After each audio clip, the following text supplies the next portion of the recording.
So spatial process models. And what I want to stress here and emphasize is that all these models are basically special cases of some what is called spatial stochastic models. And so these are models that produce certain patterns. And we talked a little bit about spatial autocorrelation. We talked a little bit about Tobler's first law of geography. Everything depends on everything else. That's the correlation part, but closer things more so, that's the distance to K part. And that's where we end up using spatial weights, which define what the neighbors are. And what we'll see here is how the correlation structure, the covariance structure, follows from the specification of a spatial process. A spatial process is a stochastic process, so it deals with random variables, but it generates patterns that satisfy certain conditions. And so we'll see two very specific ones, an autoregressive and a moving average process, in analogy to time series analysis, but they're very different from what we see in time series analysis. So one of my main purposes with this little lecture here is to show you how different it is from time series. And as I mentioned before, spatial series is not time series in 2 dimensions. It's qualitatively different, so it's a different animal. We start with autoregressive processes. And the way I like to start this is by going to something which you're probably more familiar with, which is an autoregressive process in a time series setup. And that's a process that specifies the observation at a given point in time by some relationship to the previous point in time plus a random error term. So basically, is it going to rain today? Depends on whether it rained yesterday, plus some random error term, right? And the point here is that this specification leads to a particular covariance structure. Covariance structure is both the variances at each point in time. So how variable is this y at t at each point in time? The covariances are, in a sense, the correlations. Correlation is just a standardized covariance, is the relationships between the variable y at 2 different points in time. So whether it rains today in relationship to yesterday, 2 days ago, 3 days ago, and so on, right? And how do we get the variance and the covariances of this process? We get them through a trick, and maybe you've seen this before, maybe not. It's called consecutive substitution. So in essence, what we're doing is we start with this expression here, and we replace y at t minus 1 by its counterpart. So y at t minus 1 is rho times my y at t minus 2 plus the error term at t minus 1, right? And then if we work that out, we get an expression where we have y at t minus 2, but now with rho squared, so it diminished even more, rho is less than 1, then 1 period ago, and then the error term. If we keep doing this, after a while, we end up with only error terms. And this is called an infinite moving average process. You only have the error terms, and each period away, the coefficient rho, which is less than 1, gets a higher and higher power. So since it's less than 1, it becomes smaller and smaller and smaller and smaller. And eventually, if you're far enough away in time, it becomes negligible, because the rho to the power, if it's 0.2 and you put it to the power 200, that's not going to be anything, right? So that's the decay process. It dies off. the influence dies off. Now, how do we use this to get the variance and covariances in the process? We use this because we know what the variance is of this error term. We set it up as sigma squared. That's a typical notation. So now we're going to exploit this. So we're going to look at the variance of the process, which is the variance of y at t. These are all uncorrelated random variables. So the variance is the variance of the first term plus the variance of the second term, and so on. So the variance of the first term is sigma squared. Second one is u multiplied by rho. So that's the variance of u times rho squared. And then the next one is the variance of u times rho to the power 4, and so on. Because they're variances, they're squared. So we have this nice little series here, sigma squared, rho squared, sigma squared, rho to the 4th. And if you remember your algebra, the sum of this series becomes sigma squared divided by 1 minus rho squared. Every time period has the same variance. Remember, we start with the variance for the error term, sigma squared, and now we get the variance for the dependent variable, y at t, which is not sigma squared, but smaller or larger than sigma squared.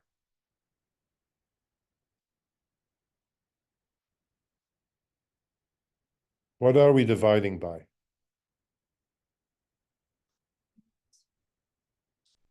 This is less than 1.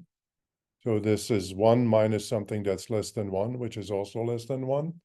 So if you divide by something that's less than 1, it becomes bigger. Okay. So the variance of the actual process is larger than the variance of the error term that we start with. Okay. But, and this is important for later on, it's always the same. So there's not more variability in the past than in the present or anything like that. Same variability all the time, right?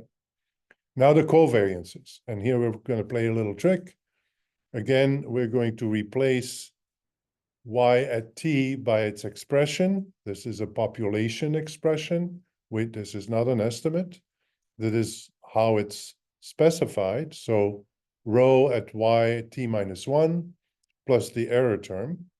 And now we take the expected value. So we have the this cross product is 0. The error term at now is not correlated with what happened in the past. We assume this. Could not be true, but we assume it. So it's gone. And then we have the product of these two, which becomes the variance because they're squared. And not times rho squared, but times rho, because it's the variance of y at t minus 1. It's not the variance of rho times y at t minus 1. So that gives us rho times this rho here times the variance, this variance here, because it's the same at each point in time.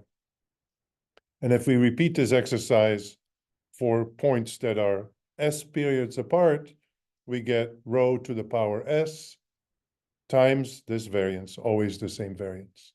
But since rho is less than 1, and it gets powered and powered and powered, as we move further away in the past, the covariance, in a sense, the correlation between now and that past goes to 0. It decays, it goes away.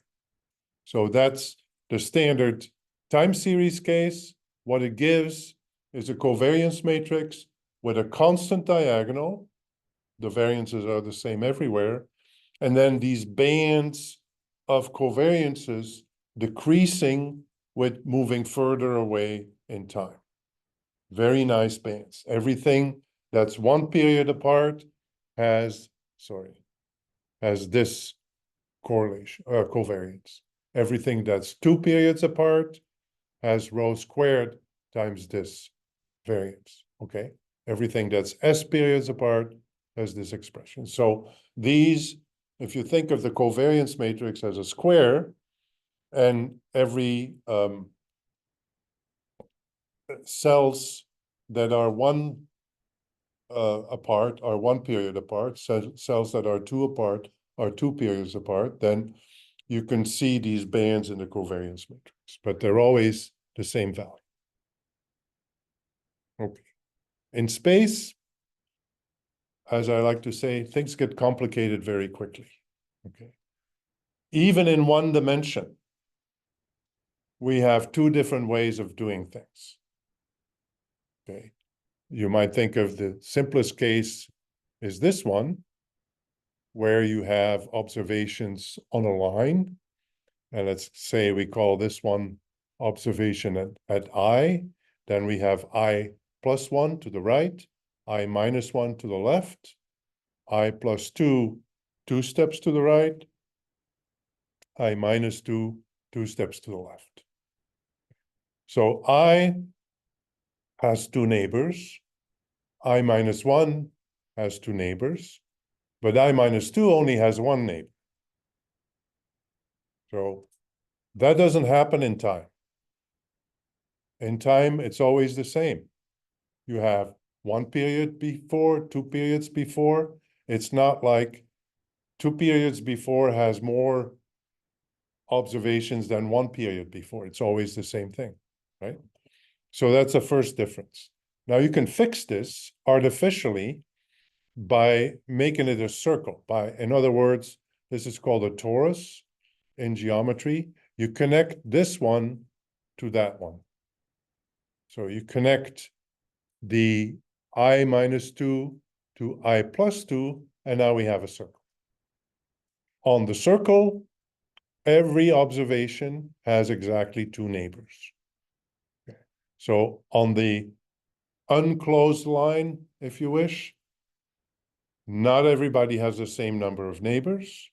On the closed line, everybody has the same number of neighbors. That will be very important later on. So now let's do our same trick, right? We have a process, an auto-regressive process. Auto-regressive means you regress on yourself, right? But now instead of regressing on ourselves 1 period previously in time, we regress on ourselves to the right and to the left. So y at I is again a coefficient rho, y I plus 1, y I minus 1. And now we're going to do the same trick as before. We're going to replace y I plus 1 by its expression. Now, what is that expression? Okay. Y I plus 1 is here. Neighbor to the right is I plus 2. Neighbor to the left is I. In time series, we don't have that. It doesn't come back. That's the biggest difference. So in time series, we go back 1 period, then 2 periods, then 3 periods. There's no coming back to t. There's never any t in there on the right-hand side. Once you start substituting, t is only for the error term. There's no yt in there. Here, yi comes back, and that's the main difference. So the substitution approach breaks down because there's feedback. The way I like to put it, I am my neighbor's neighbor. Right? So y, if I plus 1 is a neighbor of I, then I is a neighbor of I plus 1. We have a feedback mechanism, which is the fundamental difference between spatial processes and processes in time. Now, you do have special cases, for example, river flows. River flows are spatial processes, but they're one-directional. The river does not flow upstream, it flows downstream. So location downstream depends on locations upstream, but not on locations further downstream. So the neighbor structure for systems like that is exactly the same as on time series. But in most processes, in fact, all the ones we'll be looking at, that's not the case. It's two-way, two-dimensional, and actually in general, multi-directional. You know, once you go away from the line, on the line, it's two-directional, but once you go into two dimensions, it's multi-directional. So we see this very clearly here. I'm plugging in y at I minus 1. This is the y at I minus 1. So we go to the, whatever that is, left. And then here we go to the right. But both cases, we recuperate a y at I. So we can't solve this. We cannot do what we did in time series. In time series, after we did this a few times, we ended up with all random errors on the right-hand side. We had an infinite moving average process in just the random errors. And because we knew what the variance was of the random errors, our sigma squared, we were in business. We could get the variance and the covariance. Here we can't, because we keep getting these y's back. And we don't know what the variance is of the y. We only know what the variance is of the u. So we're stuck. This is where matrix algebra comes to the rescue, because we can express this process in matrix notation, showing the full system of all the simultaneity in the system in this expression, which uses our spatial weights matrix.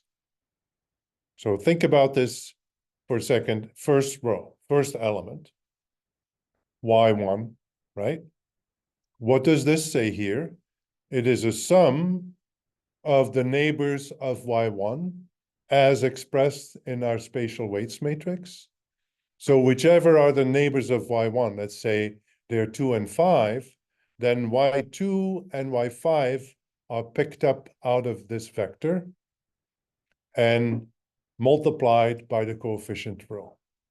Same thing for the second observation.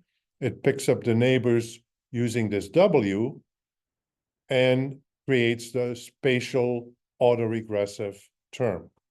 We'll later call this a spatially lagged dependent variable, right? So this is a system of equations. We can solve this through what is called the reduced form. So the reduced form, in a time series case, we obtained it by successive substitution. So by successive substitution, there were no more y's on the right-hand side, right? Here we can't do that, but we can still solve our system. We move the,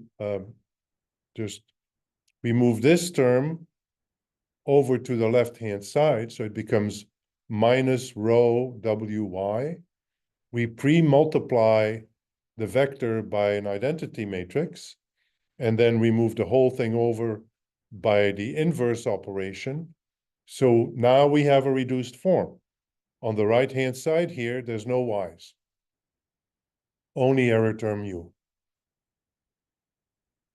And now we can figure out what is the variance covariance matrix for this vector y. This is an n by 1 vector, as I showed you the other day. The variance covariance matrix is the expected value of a column vector times a row vector.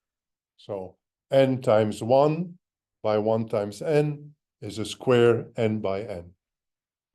Now we're just playing matrix algebra. We replace y by this expression. This goes here. And then we flip it. We take the transpose. So that is u prime, and then this matrix prime, right? We know W is not, at least we don't know. We assume, or we impose, W is exogenous, no randomness. So the only randomness in this expression is in the middle part here. And the randomness in this middle part, again, by assumption, we keep it simple and make it sigma squared I. So constant variance, no correlation. The sigma square moves over, and we end up with these inverses, which gives us that the variance covariance matrix for all the y's is this matrix of a scalar, our same sigma square as before, but multiplied not by the weights, not by 1 minus rho w, which we call a spatial filter. I'll talk about that more later, but by the inverse of this monster. So this is a fairly complex n by n full matrix. So everything will be dependent on everything else, but as we'll see, closer things more so, but not necessarily in the way that you imagine it. Let me give you some numerical examples. So, yeah. First question is like you said, like in time series analysis, there's no feedback mechanism, but when we conduct some substitution, we can always put y0, like initial period, in the right-hand side of the equation. You end up with u0. Y0. You don't need the y. Like initial period, like from like let's say from. Well, you can always keep going, right? Like you keep going, like you're doing like substitution to the first period. Right, but and typically you take that to be 0. Because it doesn't actually matter since we have the power. Remember, it's multiplied by rho to a power. So whatever you put way back when has no effect on now because it's been zeroed out. Yeah, right. And the second question is like in time series, the rho means the discount rate, right? And how about like in this spatial analysis? I don't understand what is intuition behind the rho. The intuition is the same, is that if you think in time series of the period before as a neighbor in time, so the effect of the neighbor in time is less than the effect now. That's why rho is less than 1, right? So now we have the effect of the neighbor in space, which is less than the effect now, which is why rho is less than 1. So it's the same. It doesn't have the economic interpretation, but it's the same concept, that it's a scaling of the effect of the neighbors. But now we have neighbors in space, not just a single neighbor in time, the previous period. But it's the same concept. So what is the effect of the neighbors in space on what goes on at a given location? In space, the two neighbors have the same effect. They get combined through the weights matrix. Remember, we looked at the spatial weights. The spatial weights are the same. In fact, typically, if they're row standardized, then each neighbor gets the same contribution, which is, as you point out, scaled the same way by row. So if we make a spatial weights matrix for our line example, there's every location has two neighbors, one to the right and one to the left, except the two at the endpoint. They only have one neighbor. Okay. So then what we do is we do a little matrix algebra. We plug in W here. We plug in rho as 0.2. We set sigma squared to 1. And this is what we get. Okay. So this is the spatial variance covariance matrix that results from our spatial autoregressive process. Okay, what do you notice? Symmetrical. It's symmetrical. It should be symmetrical, right?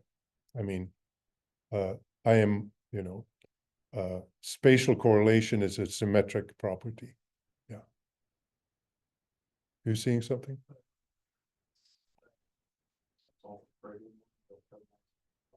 The variances are not constant, right? That's weird because we start with sigma squared. In the time series case, we end up with something, it's not sigma squared, but it's still constant. It's sigma squared divided by 1 minus rho squared, which is the same at all periods in time. In space, it's not the same, right? And I'll show you in a second why it's not the same. The other thing is you don't have the nice bands. You sort of have bands, but they're not equal. So observations that are one neighbor apart have different covariances depending on where they are in space. Okay. Let me show you the other example. So this is the connected line. Now, everybody, even these guys, have two neighbors. We do the same thing. We plug in 0.2, figure out the inverse. Look at this.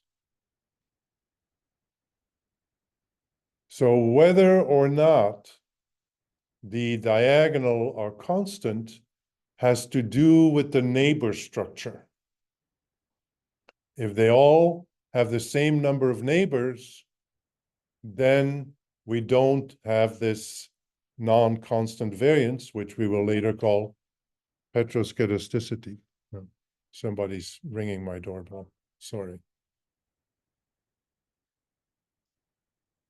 I had turned on my alarm so that I don't forget that I have a class, but then everything else goes off as well. So anyway, if you have this constant number of neighbors, we don't have this effect. We still have the bands, but the bands now all have the same value. Look at the previous one. We have bands, but they don't have the same value. Some values come back, but they're differences. When we have our completely connected system with an equal number of neighbors everywhere, we have the bands. So the reason I bring this up is in the literature, you have examples of simulated spatial setups. And if you have a setup, a popular one, in my view, unfortunately, is the circular one. Why is it unfortunate? Because you lose one of the main complicating factors in spatial regression analysis, which is the fact that you get heteroskedasticity even when you start off with a constant variance in the error term. Not here, not with the circle, but in a real spatial data set where you don't have the same number of neighbors everywhere, you get this. Okay, so in a nutshell, the covariance of a spatial autoregressive process, a SAR process, depends on the weights matrix, but it's not the same as the weights matrix. So this is often confused. You start with a weights matrix and you say the weights matrix gives a correlation between neighbors. Yes and no. It's the point of departure from which you get the correlation structure between neighbors. Remember, we started with a very sparse weights, just 2 ones on each row, or 1 in 2 specific cases. And we end up with the full matrix. Every cell has a non-zero value. Right? Everything depends on everything else. Covariance decreases with order of contiguity, but not in a necessarily predictable way. It is a predictable way mathematically, but it's not the kind of intuition that you get as in time series. You get heteroscedasticity when you have a non-constant number of neighbors. And in a torus case, you have something that looks a lot more like time series than your typical spatial setup. Okay. That's the autoregressive process. Now the moving average process. Moving average process is a little bit different. Autoregressive regresses on yourself. Moving average is basically a combination of a smoothing operation and an innovation. So you have a contribution of each location, this U at I, and then you have an averaging of the contributions of the neighbors scaled by a coefficient. Again, in matrix notation, this becomes very simple. Gamma spatial lag of U, not Y, the error term, plus U. Now, in some literature, gamma is negative. So then it's written as U minus gamma WU. It doesn't really matter how you write it. You will just flip the sign of the coefficient. It's the same thing, right? So this is a very simple one. And now the variance becomes much simpler. There's no inverses involved. We just work out the product just like before. We have the only stochastic element is in the middle here. It comes out and we end up with this nice matrix product, which we can work out. I with W prime, I with W, and then W with W prime. So there's only 3 pieces to it.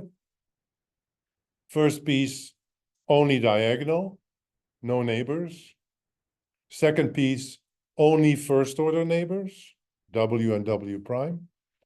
Third piece, first and second order neighbors. In other words, once you move beyond the second order neighbors, the covariance becomes 0.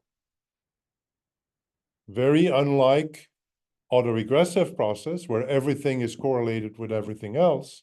In moving average, you have a local covariance. So after 2 steps is gone, it drops out. So it's much more localized variability. And one of the challenges in empirical work is to decide whether the types of spillovers that you're modeling in space are local or are of a more global nature, you know. Is it inherent that it stops after the second order, or can you? Yeah, it's inherent. You can't change it. It has to do with the structure of the W. So there's no, if the W is first order contiguity, then this product only has first and second order neighbors. If the W is general, then you don't know what it's going to be. Then it's whatever is in this product. Is it efficient to use this if you know it's local? Because otherwise, wouldn't you want to do something global just in case if you're not sure what the spillover effects are? Correct. So if you're not sure what the range of interaction is. So there are 2 very important aspects that we'll be talking about over and over, is the range of interaction and the strength of interaction. And of course, the 2 are complementary. So if you have a very local interaction, but is very strong, that could in fact have more of an effect than a very global interaction that's very weak, right? And the same thing holds, as we'll see later, it's a powering effect. So it's a decay. So after a while, since a coefficient is less than 1, there's basically nothing left. Right? But the big difference between the 2 is that one is global and the other is local. And to illustrate this, I have a slightly more realistic layout. These 6 units and the associated spatial weights. So just let's focus on 1. 1 has neighbors 2, 4, and 5. So I had 1s in these elements. And then 2 has neighbors 5, 4, and 1. And you have 1s in. So this is just kind of a toy example we'll do the same thing. We'll plug in 0.2, we'll figure out the inverses. That gives us the covariance matrix for a spatial autoregressive process. Then we'll do the same for the moving average, and we get the two covariance matrices. So right off the bat, you see, or maybe you don't, but you do after looking at it for a while, there's zeros in here. There's no zeros in here. So this shows the local effect. These locations are more than 2 steps away from each other. The other thing you might notice is that the variances on the diagonal in the autoregressive process are much larger than the variances in the moving average process. In a way, this is because there's more feedback, because it's a global process. There's more going around and around. And then we have the same thing as before, where we have these weird covariances that sort of go down with increasing neighbors, but not quite necessarily how we expect it. Because unlike what we had on the line, the connectedness structure in our little more realistic example is more complex. And we have more variability in terms of the neighbor structure. And that will be driving everything. So the autoregressive process is global, moving average is local. In one, the weights are first order contiguous. There's no covariance beyond second order neighbors. They both, when the number of neighbors is not constant, they both result in heteroscedasticity. So the diagonal is not constant, but the SAR, the autoregressive process, has larger variability. And again, the structure is really related to the structure of contiguity expressed in the weights. But the covariance is not what the weights have. The covariance follows from the structure in the weights through these inverses or through these matrix products.